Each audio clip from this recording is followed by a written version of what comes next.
ওকে, এই হচ্ছে আমার ছাদের হচ্ছে ড্রাগন সেটআপ আর কি। তো আমার ড্রাগন গাছ পরিসরে খুবই কম, কিন্তু বিষয় যেটা হয়েছে আজকে একটা বিরল সৌন্দর্য দেখলাম for the very first time সামনে থেকে আর কি। সেটা হচ্ছে আমার ড্রাগন গাছে ফুল আসছে। হ্যাঁ, আমার আম্মা এখন পর্যন্ত দেখে নেই, দেখলে একটা লাভ দিত। এই হচ্ছে ফুল,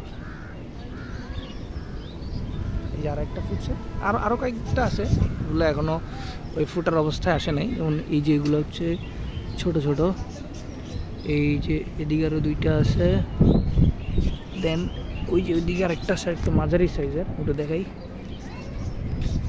হচ্ছে মাঝারি সাইজের। বাট এই ফুলগুলা হোপফুলি আজকে রাতেই ফুটবে। এগুলোর আজকে রাত্রেই পরাগানের ব্যবস্থা করে দিতে হবে আর কি। দেখাই, ভিডিও করার মধ্যে এরকম প্রফেশনালিজম নাই যদিও, তারপর হচ্ছে একটু দেখানোর চেষ্টা করতেছি আর কি। আমি জানি না আমার কথা রেকর্ডিংয়ে বোঝাও যাচ্ছে কি না, প্রফেশনালিজম নাই, তারপর আমি একটু করতেছি ভিডিও। এই হচ্ছে আমার 1টা 2টা 3টা 4টা 5টা 6টা 7টা চারা গাছ আছে। তার মধ্যে থেকে যেই গাছগুলোই হচ্ছে একদম ম্যাচিওর্ড, এই গাছগুলোতেই হচ্ছে ফুল আসছে। শুধু যেই গাছগুলো ম্যাচিওর্ড বিষয়টা এরকম না, যেই গাছের যে ডালগুলো ম্যাচিওর্ড ওগুলোতেই শুধু হচ্ছে ফুল আসছে। ফুলগুলো এখনও ফলে পরিণত হয়নি। হ্যাঁ, এগুলোই মূলত ফল, বাট এখনও পরিণত হয়নি। তো এই হচ্ছে আজকের ভিডিও আর কি।